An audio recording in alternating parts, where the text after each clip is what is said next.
Assalamualaikum warahmatullahi wabarakatuh. Alhamdulillah, wassalatu wassalamu ala rasulillah. Segala puji dan puja kehadirat Allah subhanahu wa ta'ala. Juga salawat dan taslim kepada Nabi besar Muhammad sallallahu alaihi wa ala alihi wa sahbihi wasallam. Saudaraku seiman, bertemu pada siang hari ini yang merupakan salah satu waktu dari umur yang akan kita lalui semasa di dunia ini. Dan ini sebuah nikmat yang harus kita syukuri teman-teman sekalian, karena ada orang-orang dari hamba-hamba Allah yang sudah diwafatkan mungkin kemarin ataupun hari ini. Dan kita masih diberikan kesempatan pada hari ini, maka maksimalkan waktu ini. Sangat mahal, isi dengan kebaikan-kebaikan, ketaatan-ketaatan. Dan yang akan beruntung adalah diri Anda sendiri. Karena Allah subhanahu wa ta'ala mengatakan, وَمَنْ يَعْمَلْ مِثْقَالَ ذَرَّةٍ خَيْرًا يَرَهُ.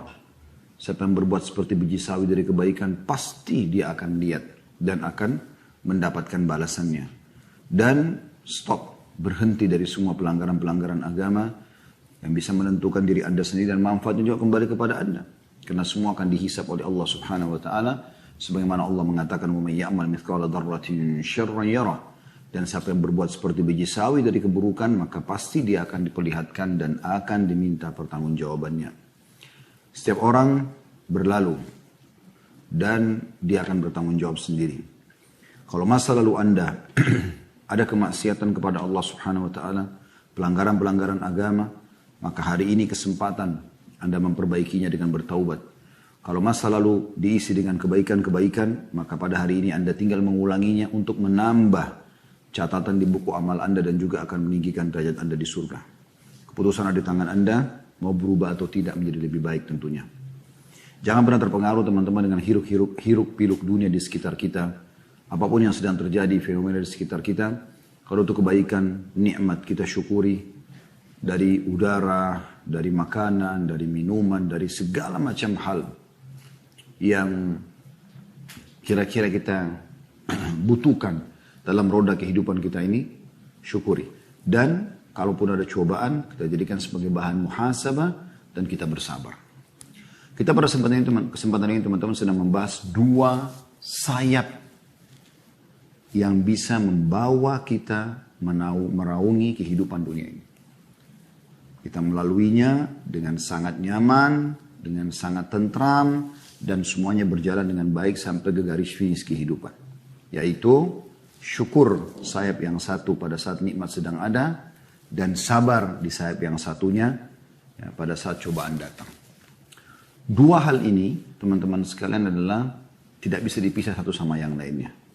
Kalau hanya bersyukur saja dan Anda tidak bersabar, berarti Anda seperti sedang terbang ya, melalui kehidupan dunia ini dengan satu sayap, dan itu tidak mungkin stabil.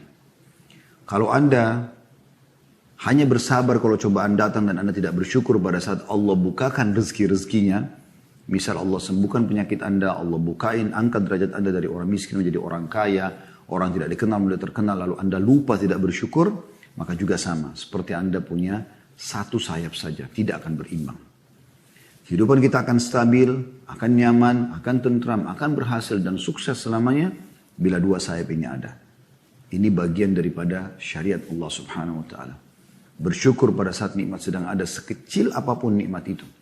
Mata Anda masih bisa melihat, telinga masih bisa mendengar, hidung masih bisa menghirup, bibir mengucap, lidah mengecap, dan seterusnya. Tangan menjama, kaki melangkah, segala macam masih bisa berfungsi. Bahkan kata Nabi SAW, siapa yang tiba di pagi hari, seperti Anda sekarang, kurang lebih sekarang kita di siang hari, dalam kondisi aman, di tempat tinggalnya, di negerinya, di kotanya, di desanya, jasadnya sehat dan dia punya makanan yang mencukupinya pada hari itu, maka seakan-akan dunia telah datang seluruhnya kepada dia.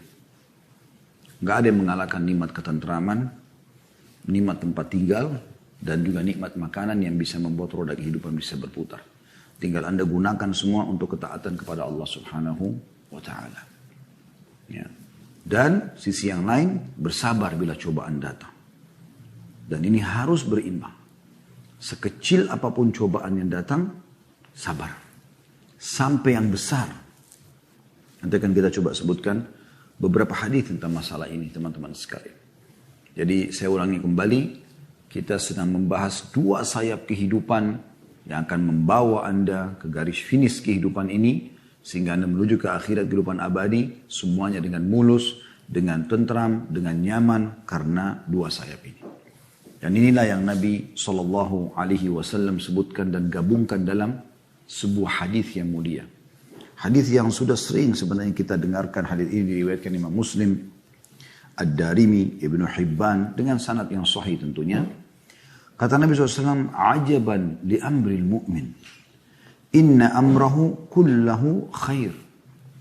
Sungguh menakjubkan, mengagumkan urusannya, pola hidupnya, pola fikirnya seorang mukmin. Karena semua perkara hidupnya baik. Semuanya sempurna. Semuanya mudah dilalui.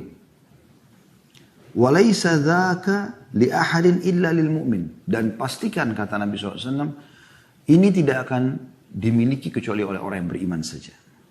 Dua sayap kehidupan tadi. Apa kata Nabi SAW? In asabathu sarra'u syakar fakana khairan lah. Kalau dia mendapatkan nikmat, dari nikmat yang kecil sampai yang besar, dia bersyukur, maka itu lebih baik baginya. Karena akan bertambah nikmat itu. Wa in asabathu dharra'u sabara fakana khairan lah. Kalau dia diberikan cobaan, kemudian dia bersabar, maka itu lebih baik bagi dia. Ini hadis luar biasa teman-teman, menggabungkan dua sayap kehidupan tadi yang saya bahasakan. Bahkan Nabi SAW mengatakan, ajaban, mengagumkan, menyenangkan, menenteramkan, memakmurkan kehidupan seorang mukmin. Dan itu tidak dimiliki kecuali orang-orang beriman. Makanya kita sekarang sedang mengorek mutiara itu pada kesempatan ini. Semoga setelah ini insya Allah SWT jadikan kita orang yang selalu bersyukur atas nikmat dan bersabar terhadap cobaan. Ingat teman-teman, kedua ini kalau ditaruh di timbangan harus dua-duanya berimbang. Ada orang satu saja yang berat. Kalau ada nikmat, bersyukur. Makan, alhamdulillah, minum, alhamdulillah, semua alhamdulillah. Tapi begitu dia sakit sedikit saja, keluh kesah hidupnya. Maka dia tidak imbangkan antara syukur dengan sabar. Padahal ini harus sama, berimbang. Sebagaimana Anda tahu kalau Anda sedang diberikan nikmat bersyukur, akan menjadi penyebab bertambahnya nikmat Allah. Kata Allah SWT dalam Al-Quran, la in syakartum la azidannakum. Kalau kalian bersyukur, saya akan tambah. Gitu kan? Kemudian kalau datang cobaan, dia bersabar. Kalau kita tidak bersabar di sini, maka lanjutan ayat, wala in kafartum inna adzabi lasyadid. Kalau kalian kufur, artinya setelah saya berikan nikmat sekian banyak, kemudian saya datangkan cobaan sedikit saja sama kamu, lalu kemudian kamu memungkiri nikmat-nikmat Allah tadi, maka ini siksaku sangat pedih. Ya. Jadi ini hal yang luar biasa yang harus diperhatikan. Harus berimbang. Solusi agar nikmat bertambah syukur, solusi agar permasalahan atau musibah atau cobaan terangkat adalah sabar. Ini pembukaan yang harus digarisbawahi teman-teman sekalian, yang tidak boleh seorang mukmin luput dari dia masalah itu. Ya. Baik, Allah Subhanahu Wa Taala menjelaskan banyak tentang masalah syukur dan banyak masalah sabar. Cuman syukur ini teman-teman sekalian, saya mendapatkan sesuatu yang lebih mudah untuk diamalkan daripada sabar. Karena kalau ada orang sedang makan enak, minum enak, ya, pakaiannya bagus, badannya sehat, ada rumah, ada pasangan hidup, ada anak-anak. Kalau kita mengatakan, besar benar ya nikmat Allah sama kamu, bersyukurlah. Dia dengan mudah mengatakan, alhamdulillah. Kecuali segelintir orang yang justru nikmat-nikmat Allah ini dijadikan sebagai ajang untuk sombong. Seperti kasus Qarun. Dulunya miskin. Minta kepada Nabi Musa AS agar Allah berikan rezeki. Lalu Allah berikan dia ilmu. Bisa mengelola emas sampai menjadi orang kaya raya. Tapi setelah jadi kaya, Nabi Musa AS utus beberapa sahabatnya untuk menagih zakat. Dia nggak mau. Minta agar hartanya dikeluarkan, nggak mau. Bahkan terbalik. Dia berteman sama Fir'aun. Lalu sama-sama mengatur konspirasi untuk melawan Musa AS. Dan Allah tenggelamkan Dia dengan istananya, dengan seluruh hartanya, dan Nabi Musa sudah menyampaikan kepada kaumnya, siapapun yang menggali tidak akan menemukan lagi. Allah sudah kubur Qarun sama seluruh hartanya. Makanya di Indonesia mengatakan kalau harta terpendam, harta karun. Sebenarnya dari Qarun ini. Tapi ini jarang terjadi. Umumnya orang tidak sulit untuk bersyukur. Gitu kan. Karena dia sudah tahu dengan bersyukur dia akan ditambah. Seperti itu kurang lebih. Hanya saja mungkin yang saya ingin sentil sedikit di sini teman-teman sekalian. Nikmat Allah ini yang kita harus syukuri tidak selamanya sesuatu yang kita anggap nikmat di mata kita. Tapi hampir seluruhnya teman-teman sekalian itu bisa kita syukuri. Ya, karena memang dia adalah pemicu agar ya, nikmat itu terasa nikmatnya. Misal contoh lapar. Kalau ada orang ditanya apakah Anda mau lapar, dia akan jawab tidak tentunya. Ya. Nah, orang semua tidak mau lapar. Tetapi kalau orang berpikir dengan akal sehatnya, diikuti dengan keimanan dan ilmu agama, dia akan faham. Ternyata lapar bukan sebuah cobaan. Ya, bisa menjadi sebuah nikmat. Kenapa? Karena dengan lapar dia akan rasakan nikmatnya makanan tersebut. Haus, dengan haus nikmatlah minuman. Dengan capek nikmatlah istirahat. Kan begitu. Jadi bisa diangkat menjadi sebuah poin syukur. Kemudian yang akan kita lebih banyak fokus sebenarnya adalah sayap yang sebelahnya lagi, yaitu sabar. Karena memang kalau ini sedang kita rasakan nikmat yang luar biasa, lalu kita bersyukur, kita tahu dengan itu kita, misalnya kita kalau mengatakan pada atasan, saya terima kasih ya Pak misalnya. Kemudian atasan itu mengatakan siapapun yang berterima kasih pada saya akan tambahkan gajinya. Mungkin kita akan terus ya mengucapkan terima kasih karena dengan kita berterima kasih, gaji kita akan naik, gitu kan. Nah, Allah SWT menjanjikan tanpa menyamakan dengan makhluk, tapi Allah menjanjikan masalah itu. Artinya, siapapun yang bersyukur kepada Allah Subhanahu Wa Taala, maka Allah akan tambahkan. Ya. Tapi cobaan memang teman-teman sekalian itu sesuatu mungkin yang kadang-kadang tidak disukai oleh jiwa. Sakit, ya, gangguan orang, utang tidak dibayar, ya. Bencana, sesuatu yang memang orang umumnya tidak suka.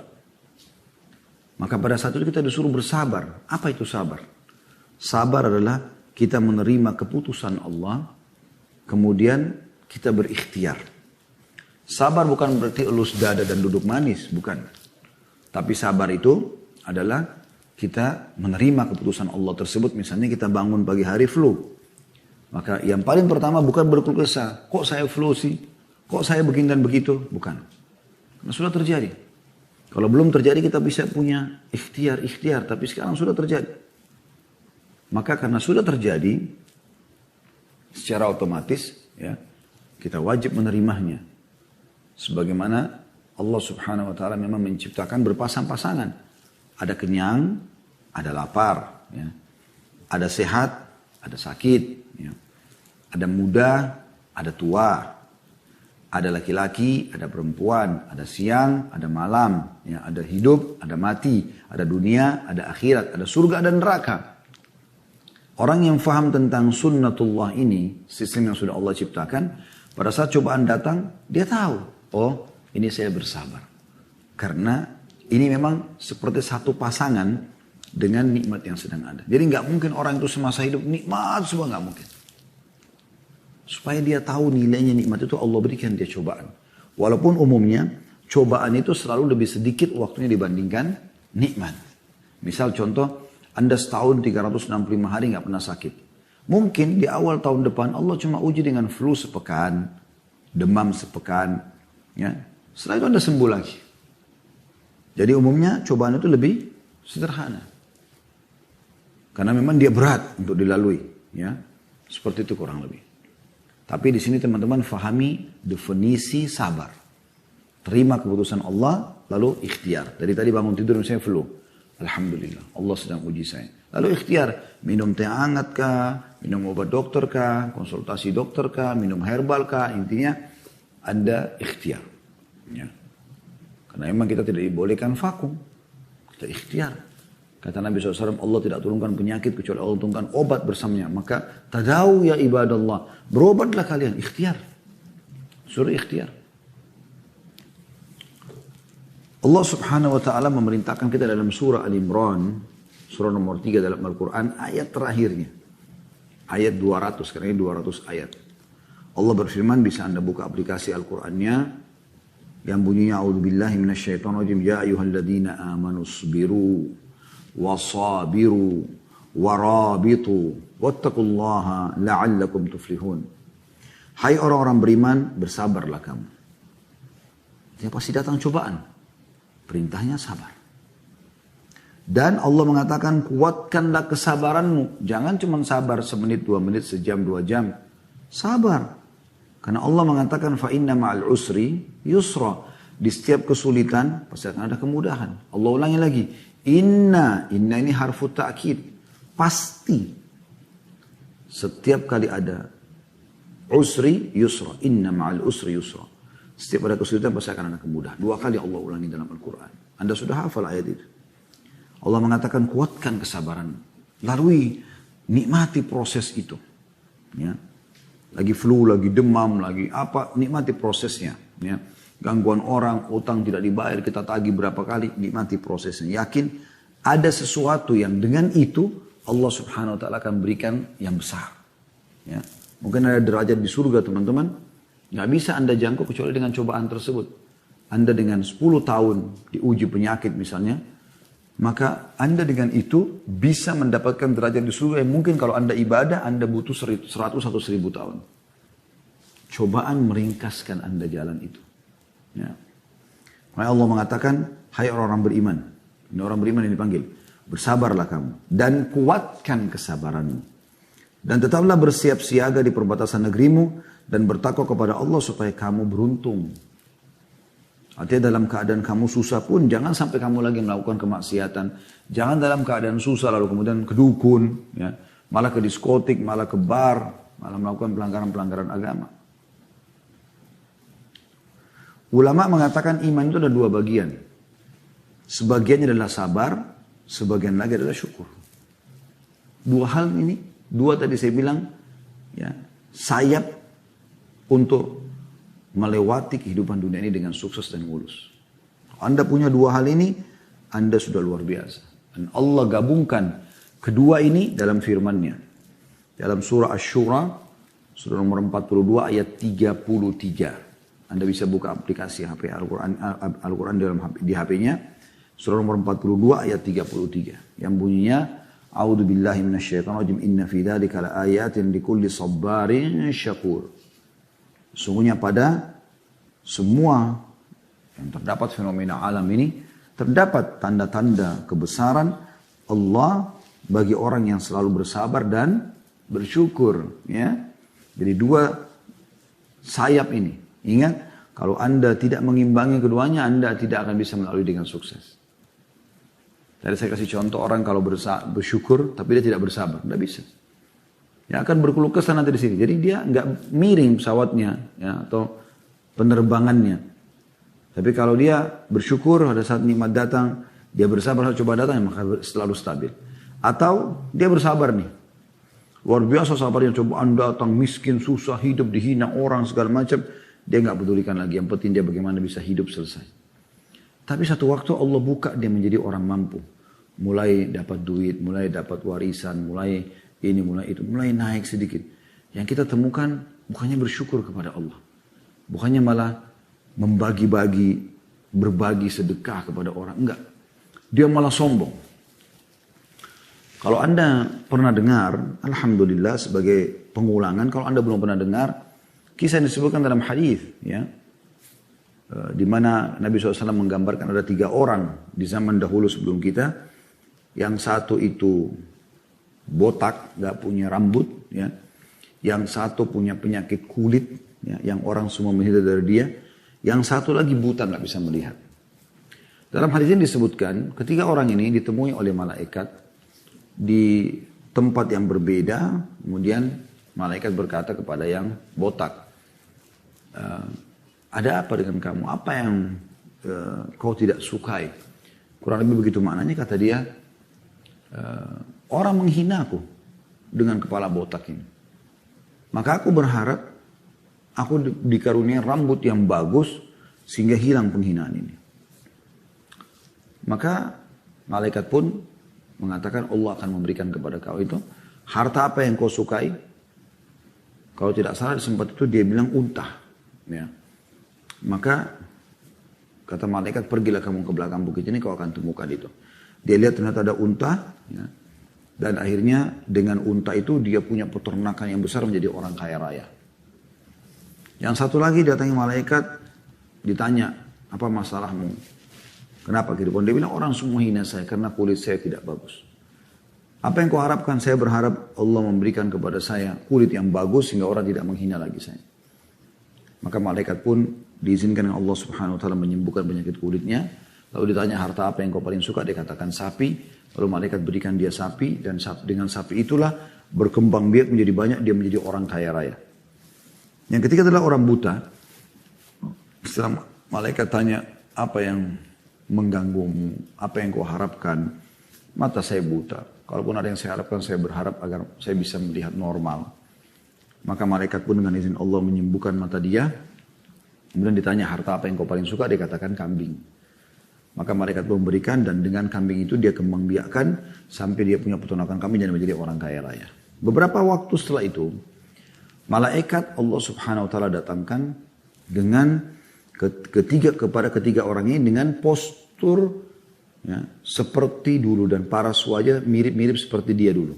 Didatangilah orang yang pertama yang botak, ada orang yang botak, mirip penampilan orang ini dulu, kemudian meminta izin untuk bertemu, lalu kemudian setelah ketemu, dia mengatakan, saya adalah seorang musafir, kata malaikat ini yang menjelma jadi manusia, dan saya berharap engkau memberikan kepadaku seekor unta saja yang aku bisa gunakan untuk perjalananku.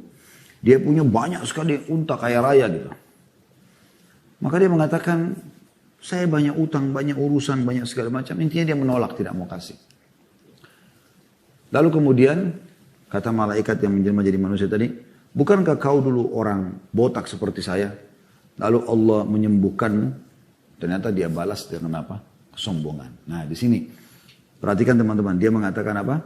Enggak, saya memang dari lahir sudah begini. Gitu. Saya sudah rambut saya subur segala macam. Dan harta yang dia punya pun ini, ya. Karena mereka mengatakan, dan Allah memberikan kau kekayaan dengan unta ini. Dia mengatakan, tidak, ini adalah turun-temurun warisan. Maka kata malaikat, kalau kau berdusta terhadap apa yang kau katakan, semoga Allah kembalikan keadaanmu dulu. Malaikat pergi, tiba-tiba rambutnya rontok, seluruh untanya kena hama mati, jadi miskin. Malaikat datang kepada orang yang kedua, yang tadi kulitnya rusak, menjelma seperti dia dulu. Lalu minta izin ketemu. Setelah ketemu, malaikat mengatakan, saya seorang musafir, saya butuh seekor sapi saja. Berikan kepada saya.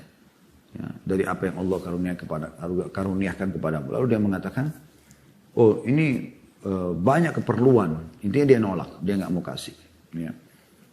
Kemudian kata malaikat, bukankah kau orang seperti saya dulu? Ya. Kemudian Allah hilangkan penyakit kulitmu. Dan Allah berikan kau kekayaan dengan sapi-sapi ini. Dia mengatakan tidak, saya memang dari lahir sudah begini. Dan ini adalah warisan turun-temurun ya, sapi ini. Maka kata malaikat, kalau kau bohong semoga Allah kembalikan keadaanmu dulu. Begitu malaikat pergi, ada kulitnya kembali rusak. Hewan-hewannya ternyata semua mati kena hama. Maka jadi miskin kembali dan kembali kepada keadaan buruknya dulu. Kemudian malaikat datang. Menjadi orang buta, datang kepada tempat orang yang tadinya buta kemudian disembuhkan. Lalu izin bertemu, setelah itu malaikat mengatakan, saya seorang musafir dan saya butuh seekor kambing. Maka orang buta itu mengatakan, orang ini dulu keadaan saya sama dengan dia, ya, seperti dia. Maka dia mengatakan, silakan masuk. Ambil kambing yang kau mau dan tinggalkan yang kau mau. Maksudnya, kau mau ambil berapa ekor pun silakan. Kau mau tinggalkan berapa ekor pun silakan. Jadi bukan dia kasih 1-2 ekor, tidak. Pada orang yang cuma ambil 1 ekor. Dia mengatakan masuk, ambil yang kau mau. Dan tinggalkan yang kau mau. Maka malaikat itu mengatakan, semoga Allah memberkahimu. Sesungguhnya aku adalah utusan Tuhanmu. Dan Allah telah membinasakan atau mengembalikan keadaan kedua temanmu. Karena mereka tak bersyukur dan Allah memberikan keberkahan pada hartamu. Jadi selamat si buta karena bersyukur. Dan dia tahu nilainya nikmat. Ya. Orang yang pernah miskin teman-teman, orang yang pernah menjadi pengangguran, orang yang pernah lama membujang atau menggadis kemudian sekarang sudah punya pasangan, orang yang lama mandul akhirnya punya anak. Banyaklah ya kejadian-kejadian, maka ini harusnya dijadikan sebagai ajang bersyukur kepada Allah Subhanahu wa taala. Ya, dia bukan malah sombong. Nah, ini harus berimbang. Makanya Allah dari dalam surah Asy-Syura menggabungkan keduanya ya. Semuanya dalam fenomena kehidupan, fenomena alam ini semuanya terdapat tanda-tanda kebesaran Allah bagi kaum yang siapa? Bersyukur, bersabar dan bersyukur. Ya. Sabar teman-teman sekalian itu masuk dalam 3 hal. Sabar dalam mengerjakan perintah Allah Subhanahu wa taala seperti misalnya sholat, puasa, zakat, baca Quran, hadir dalam majelis ilmu, semua perintah Allah Subhanahu wa taala butuh kesabaran. Begitu juga sabar yang kedua adalah sabar dalam meninggalkan kemaksiatan. Setiap peluang-peluang berbuat dosa kita jauhi. Sabar. Lalu kemudian yang ketiga adalah sabar terhadap cobaan harian. Sabar terhadap cobaan harian. Ini bersabar teman-teman sekalian. Sementara tentu kalau bersyukur itu sudah ma'ruf, artinya sudah dikenal. Artinya dengan cara meyakini dengan hati ini adalah sebuah nikmat Allah. Allah lah yang jadi penyebab kita bisa makan, kita bisa minum, kita bisa merasakan kenikmatan yang luar biasa, gitu kan? Kemudian Allah Subhanahu wa taala dia tampakkan nikmat itu dengan cara menggunakannya ketaatan kepada Allah Subhanahu wa taala seperti misalnya kekayaan yang digunakan untuk bersedekah, untuk silaturahim. Kata Ali bin Abi Thalib, siapa yang Allah karunia harta, maka dia gunakan untuk memperindah jamuan tamunya, silaturahim kerabatnya, membantu orang terputus jalan, membantu di jalan Allah SWT. Justru dia tunjukkan kepada Allah SWT, ini yang kau titipkan ya Allah, aku berikan, aku keluarkan di jalan. Kemudian juga dia menggunakan nikmat itu dalam ketaatan kepada Allah SWT. Tidak boleh digunakan dalam kemaksiatan. Ya, hartanya. Jadi saya pernah jelaskan teman-teman dalam masalah bab sedekah dulu. Kalau Anda masih ingat, kalau Anda pernah ikutin ya. Harta itu dibagi menjadi 4. Ada harta yang sumbernya halal, keluar pada yang halal. Ini yang paling bagus. Ini yang kata Nabi SAW, ni'ma malus salih biyadi abdis salih. Sebaik-baik harta yang baik, yang halal, ya, di tangan orang yang saleh. Nah, dia akan cari sumber yang halal, dia juga akan keluarkan pada sumber yang baik. Ketaatan kepada Allah SWT.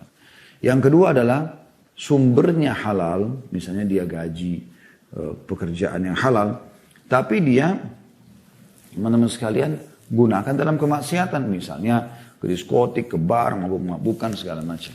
Ini sumbernya baik, dapat pahala, tapi pengeluarannya jadi haram. Dan kata Nabi SAW, tidak akan beranjak kaki seorang hamba pada hari kiamat sampai ditanya tentang 4, salah satu adalah harta dari mana didapatkan, kemana dia keluarkan.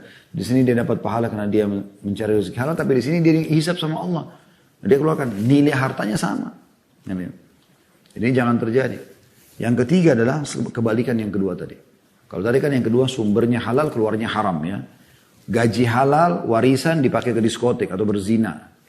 Yang ketiga adalah sumbernya haram, hasil pencurian, korupsi, dikeluarkan pada yang halal. Silaturahim keluarga, bantu orang tua, umrohkan dan hajikan. Ini juga jadi haram dia. Karena dasarnya sumber haram. Kata Nabi SAW, Inna Allah tayyibun la yakbalu illa tayyibah. Allah suci dan bersih, tidak terima kecuali yang suci dan bersih. Yang terakhir yang paling buruk adalah sumbernya haram. Dari korupsi, pencurian, manipulasi data, keluarnya ke haram juga. Zina, mabuk-mabukan, ini yang paling buruk tentunya. Ya. Allah Subhanahu wa taala teman-teman pasti akan menguji kita semua. Enggak ada di antara kita yang luput dari masalah itu. Allah menjelaskan dalam surah Al-Baqarah, surah nomor 2 ayat 155. Yang bunyinya a'udzubillahi minasyaitonir rajim wa lanabluwannakum bisyai'in minal khaufi wal ju'i wa naqsin minal amwali wal anfusi wath thamarat wa basyyiris sabirin. Ya artinya, dan kami pasti akan menguji kamu dengan sedikit ketakutan, kekhawatiran, kelaparan, kekurangan harta, jiwa, dan buah-buahan. Dan sampaikan kabar gembira kepada orang-orang yang sabar. 155-nya. 156-nya Allah mengatakan, Alladzina idza asabathum musibatun qalu inna lillahi wa inna ilaihi raji'un. Yaitu orang-orang yang kalau diberikan atau ditimpa padanya musibah, kalau ditimpa musibah, mereka mengucapkan inna lillahi wa inna ilaihi raji'un. Kami milik Allah, kami akan kembali kepada Allah. Lalu Allah menjelaskan di 157-nya, ulaika alaihim salawatu min rabbihim wa rahmah wa ulaika humul muhtadun. Mereka itulah orang-orang yang memperoleh salawat, tambahan rahmat ya, dari Rabb mereka. Dan mereka itulah orang-orang yang mendapatkan petunjuk. Jadi di sini Allah SWT menyuruh kita bersabar. Bersabar dengan cobaan-cobaan yang ada. Gitu. Kata Ibnu Katsir dalam tafsir, ya, surah Al-Baqarah 155 sampai 157, juga ada Al-Baqarah surah nomor 2 ayat 214 yang berbunyi, "Massathumul ba'sa wad-dharra." Mereka ditimpa kemeraratan, penderitaan, cobaan. Kata beliau, cobaan itu berupa penyakit, penderitaan, musibah dan bencana datang. Itulah kita bersabar. Nabi SAW mengingatkan teman-teman sekalian, kalau Anda bersyukur akan tambah nikmat. Kalau Anda bersabar, ini solusi dari masalah.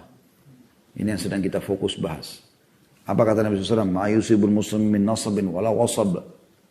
Enggak ada sesuatu yang menimpa seorang muslim dari keletihan, penyakit. Ya. Wala hammin wala hazan. Dan tidak ada juga kegundahan, ya, juga kesedihan atau gangguan, juga kesedihan. Wala adzan, wala gham. Ya. Tidak ada gangguan-gangguan ataupun kesusahan hidup. Hatta syaukati yushakuha, sampai duri yang menusuk tubuhnya, illa kaffarallahu biha min khatayah. Kecuali Allah pasti akan bersihkan kesalahan-kesalahan dia dengan itu. Dalam hadis yang lain, kata Nabi SAW, "Ma yusibul mu'minu min wasabin, wala nasabin, wala saqamin, wala haznin, hatta al-ham yahummu, hatta al-ham yuhammuhu, illa kaffara bihi min sayyiatihi." Tidaklah seorang mukmin ditimpa rasa sakit yang terus menerus. Baru sembuh sakit lagi, baru sembuh sakit lagi. Kepayahan, kesusahan hidup, penyakit, kesedihan, bahkan sampai kesusahan yang menyusahkannya, melainkan ya, akan dihapus dosa-dosa dengan itu. Sumpek, sedihnya dan segala macam. Sampai pernah ada seorang sahabat, ini riwayat-riwayat sahih semuanya. Abu Sa'id al-Khudri radhiyallahu anhu pernah mengatakan, ada seorang laki-laki bertanya kepada Rasulullah SAW. Dia mengatakan, "Beritahukan kepada kami, wahai Rasulullah, tentang penyakit-penyakit yang menimpa kami ini. Flu, demam, apalah segala macam. Ya, dan beragam macam nama, jenisnya. Ya. Apa yang kami peroleh karenanya?" Maka kata Nabi SAW, pengampunan dosa-dosa. Bersih dosa-dosamu dengan itu. Ubay bin Ka'ab berkata, sekalipun penyakit itu sedikit. Maka kata Nabi SAW, sekalipun sebuah duri yang kecil, ya, sebuah duri atau yang lebih kecil daripada itu, tetap akan menjadi pembersihan dosa. Dosa kita banyak. Kalau seandainya teman-teman sekalian orang yang dicoba sama Allah SWT di dunia ini karena dosanya kemudian dibersihkan, mengetahui bagaimana luar biasa dia selamat dari siksa api neraka di hari kiamat, dari siksa kubur sebelum tiba di neraka. Karena cobaannya, maka dia berharap sepanjang hidupnya adalah cobaan. Bahkan Nabi SAW memastikan kalau orang terus diuji oleh Allah SWT, maka dosanya terus bersih, dan hari kiamat dia bisa akan selamat ke surga. Ya. Karena tidak ada lagi dosanya, bahkan bisa masuk tanpa hisab. Sebagaimana Nabi SAW membahasakan, "Ma yazalul bala'a bil mu'mini wal mu'minah fi nafsihi wa waladihi wa malihi hatta yalqa Allah wa ma alaihi khati'ah." Seseorang mukmin dan mukminah senantiasa dalam bencana, cobaan, dirinya, di anaknya, di hartanya, sampai dia bertemu dengan Allah dalam keadaan tidak ada kesalahan satupun dalam dirinya atau pada dirinya. Jadi jelas sekali. Begitu juga dengan masalah kayak sekarang ada virus corona, ada penyakit segala macam. Kata Nabi SAW, "Inna Allah Ta'ala la yabtali abdahu bis-sakmi atau bis-sakami hatta yukaffira dzalika anhu kull dzamb." Allah akan mengujikan seorang hamba dengan penyakit sehingga ia menghapuskan setiap dosa darinya. Bagaimana kalau dosanya sudah tidak ada, cobaannya masih datang, akan menjadi penyebab peninggian derajatnya. Tadi sudah sempat saya singgung itu ya. Jadi bisa saja ada beberapa derajat di surga. Kita kalau mau raih itu kita harus sholat 100 tahun, sholat malam, 100 tahun duha, 100 tahun bersedekah, 100 tahun segala macam. Tapi karena kita tidak mampu, Allah berikan kita penyakit. Allah datangkan cobaan kepada kita. Sehingga dengan itu kita raih derajat tersebut. Dan juga Allah subhanahu wa ta'ala sudah memudahkan melalui Nabi Muhammad SAW. Selain keutamaan-keutamaan tadi, pembersihan dosa, peninggian derajat bagi orang yang sedang dicoba. Walaupun itu adalah kecil, kita dianjurkan juga selalu mengucapkan kalimat istirja, inna lillahi wa inna ilaihi raji'un.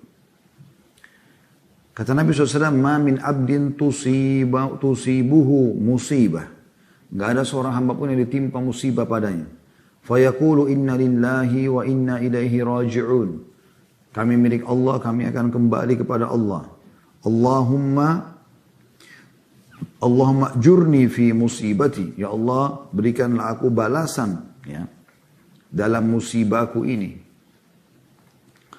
Wa akhlifli khaira minha, atau akhlifli wa akhlifli khaira minha, dan gantikan aku yang lebih baik daripadanya.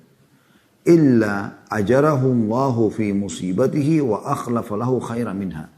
Kecuali pasti Allah akan memberikan balasan pahala yang besar dari musibah itu, dan juga solusi yang lebih baik atau jalan keluar yang lebih baik untuknya dari musibah tersebut. Jadi ini janji dari Nabi SAW pasti akan didapatkan bagi seseorang mukmin. Ya. Dan ada hadis yang lain yang Nabi SAW berikan gambaran tentang duri, ya. Duri sesuatu yang kecil. Mungkin hanya duri, tulang ikan atau apa, mungkin Anda tersentuh saat Anda jalan, ya. Bahkan mungkin bukan cuma di tubuh kita, mungkin bahkan menusuk ban motor, ban mobil, paku, sehingga kita harus terhambat atau terlambat dari target dan tujuan kita. Ya. Kata Nabi SAW, ma min muslimin yushaku syaukatan fama fauqaha illa kutibat lahu biha darajah. Gak ada seorang muslim yang ditimpa dengan satu tusukan kecil saja, kecuali Allah akan angkat dia dengan itu satu derajat.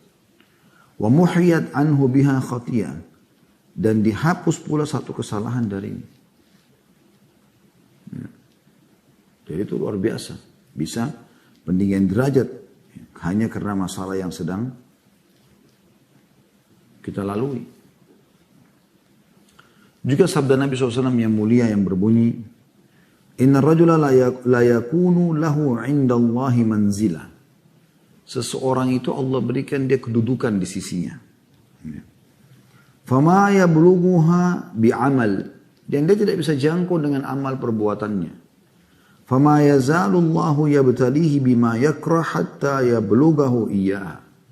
Dan Allah terus menguji dia dengan ujian-ujian yang dia tidak suka sampai dia ke derajat itu. Tadi saya bilang mungkin kita nggak bisa, ya, sampai ke derajat sebuah derajat di surga. Fasilitasnya luar biasa, kecuali dengan sholat 100 tahun, sholat malam 100 tahun, sedekah 100 tahun, bakti sama orang tua, dan seterusnya. Ya. Kita tidak mampu untuk itu, maka Allah datangkan dengan ujian. Karena itu teman-teman, hadapi dengan keimanan, sehingga kita bisa menerima cobaan yang sedang datang. Ya. Ingat, sabar adalah menerima cobaan Allah Subhanahu Wa Taala, lalu ikhtiar mencari jalan keluar. Bukan duduk manis mengelus dada. Ya. Bahkan dalam sebuah hadis yang lain, Nabi SAW menjanjikan siapapun yang bersabar pada saat awal tertimpa musibah, justru itu yang paling berat, gitu kan? Maka dijamin surga baginya. Kata Nabi SAW, ya, dalam hadis qudsi Allah Azza wa Jalla berfirman, Ibn Adam, in sabarta wahtasabta inda sadmatil ula. Wahai anak Adam, kalau kau sabar dan mengharapkan balasan dariku, pahala, di awal musibah datang padamu, lam arda thawaban dunal jannah. Aku tidak akan ridho kau terima kecuali surga balasannya. Dijamin surga. Ya. Tapi memang di sini teman-teman sekalian adalah justru di awal-awal cobaan. Ada orang subhanallah begitu kena, seluruh orang tahu permasalahan dia. Kalau Anda cerita pada orang-orang tertentu karena memang Anda butuh untuk konsultasi, ya, Anda butuh saran-sarannya, itu berbeda. Di masa era medsos seperti sekarang, ada orang subhanallah flu saja. Seluruh ya, follower dia tahu kalau dia sedang flu. Jadi semua berkeluh kesah. Bahkan kecil aja. Kadang-kadang pembantunya berhenti kerja. Kadang-kadang ini, kadang-kadang itu. Semuanya dikeluh kesahkan. Sehingga tidak ada sabarnya dalam masalah ini. Begitu juga dengan orang-orang yang diuji oleh Allah SWT dengan anaknya diwafatkan. Terutama kalau masih kecil. Kata Nabi SAW, "Idza mata waladal abd." Qala Allah Ta'ala, kalau meninggal anak seorang hamba, maka Allah yang maha tinggi berfirman, li malaikatihi, kepada para malaikatnya, qabattum walada abdi, apakah kalian telah mewafatkan anaknya hambaku? Fayakuluna na'am, maka para malaikat mengatakan ya. Fayakul, qabattum thamarata fuadi, apakah ya, kalian telah mewafatkan buah hatinya? Fayakuluna na'am, maka para malaikat mengatakan iya. Fayakulu, madza qala abdi, maka Allah bertanya, apa yang hambaku katakan? Yang diucapkan apa pada saat anaknya meninggal tadi? Fayakuluna hamidaka wastarja'a, dia memujimu, alhamdulillah ala kulli hal, walaupun anaknya mati, walaupun bangkrut usahanya, walaupun dia sedang dicaci maki, dihina, alhamdulillah. Wastarja', lalu mengembalikan kepadamu. Istirja' tadi mengatakan inna lillahi wa inna ilaihi raji'un, kami milik Allah, kami akan kembali kepada Allah. Fayakulullah, maka Allah pun menjawab berfirman, ibnu li abdi baitan fil jannati wa sammu baital hamd. Bangunkan untuk hambaku itu istana khusus di surga dan namakan istana pujian. Karena memuji Allah Subhanahu wa taala, ya. Dalam riwayat lain dipastikan dia dapat surga. Kalau tadi adalah dia dapat istana di surga. Kalau ini dipastikan masuk ke dalam surga. Sebagaimana hadis qudsi, Nabi SAW bersabda, Allah berfirman, yaqulullahu ta'ala ma li 'abdil mu'mini 'indi jazaa'un, atau jaza'an. Tepatnya jaza' ya. Ma li 'abdil mu'mini 'indi jazaa'u idza qabattu safiyahu min ahli dunya thumma ihtasabahu illa al-jannah. Jadi artinya Allah firman, tidak ada seorang hamba mukmin pun di sisiku, kata Allah, akan aku berikan balasan kalau aku sedang mewafatkan orang yang dia cintai dari dunia. Nah, kalau tadi kan anaknya, kalau ini siapa saja, istri, suami, orang tua, saudara, pokoknya yang dia suka wafat dari penduduk dunia, kemudian dia bersabar, kecuali aku akan jamin baginya masuk surga. Ya. Ini luar biasa. Dalam hadis lain tentang orang buta, dibutakan matanya, kata Nabi SAW, Allah berfirman, idza ibtalaitu abdi bihabibataihi fasabar wahtasaba, sesungguhnya kalau aku menguji seorang hamba dengan membutakan kedua matanya lalu dia bersabar dan mengharapkan pahala, kata Nabi SAW, inna Allah awwadahu minhum al-jannah, Allah akan menggantikan keduanya dengan surga. Ya. Ini luar biasa gitu. Pernah Ibnu Abbas menceritakan tentang kisah seorang wanita, yang wanita ini teman-teman sekalian datang kepada Nabi SAW, kebetulan dia kena penyakit ayan. Ya. Epilepsi ya. Lalu kemudian dia mengatakan, ya Rasulullah, kalau penyakit ini kambuh, saya sering terjatuh, tersingkap aurat, tidak bisa kontrol diri. Mungkin Anda pernah lihat orang seperti ini. Dulu ada teman saya SD, subhanallah Allah uji dengan penyakit ini. Alhamdulillah Allah tidak uji kita, tapi dia diuji, baru meninggal kemarin. Sahabat saya bernama Abdurrahman rahimahullah, semoga Allah rahmati beliau dengan rahmat yang luas. Kadang-kadang kami kalau datang ke Makassar, dia masih sering datang. Subhanallah, ajalnya datang kemarin. Lebih tua dari saya mungkin setahun atau 2 tahun. Rahimahullah. Dia kena penyakit begitu juga. Tapi intinya wanita ini di zaman Nabi SAW kena penyakit itu. Kemudian dia datang ke Nabi SAW mengatakan, ya Rasulullah, saya begini nih. bisa Anda doakan saya. Maka perhatikan penawaran Nabi SAW. Biasanya kan kalau datang begini Nabi SAW mengatakan, oke saya doakan semoga sembuh. Nabi SAW mengatakan, ditawarkan dulu. Kalau kau mau terima ini sebagai keputusan Allah, kau sabar, maka bagimu surga. Kapan kau mati masuk surga dengan penyakit itu. Tentu di sini diikuti dengan sholat, tutup aurat, segala macam yang wajib-wajib dalam Islam ya. Jadi lebih mudah dia masuk ke dalam surga.